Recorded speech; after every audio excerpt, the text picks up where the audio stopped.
ఇటడుగు, క్షమించమని అడుగు. ఆగండి.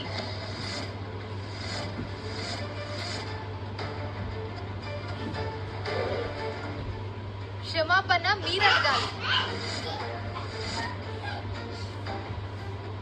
ఇప్పుడు నా చేతిలో ఉన్న ఫైల్లో Gupta corporation 30% share.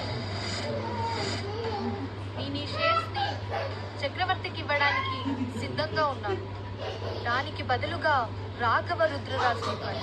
What nonsense you are talking? Swathi గారు, గుప్తా కంపెనీ 30% షేర్ అంటే కోట్ల విలువ చేస్తుంది. ఆఫ్టర్ ఆల్ డెలివరీ బాయ్ కోసం మీరంతా విలువ చేసే షేర్స్ వీడికి ఇస్తారా? మీరు పనికి మాలిన డెలివరీ బాయ్ అనుకుంటున్న ఇతను నా కంపెనీ మూత పడకుండా ఆపాడు. ఈ 30% కూడా చాలా తక్కువ. ఏమంటున్నారు స్వాతి?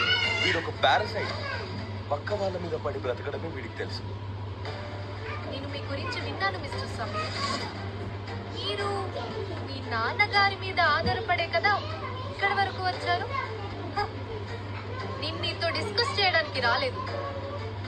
ఈ షేర్స్ తీసుకొని నాకు రాఘవ రుద్రరాజుని ఇచ్చేయండి.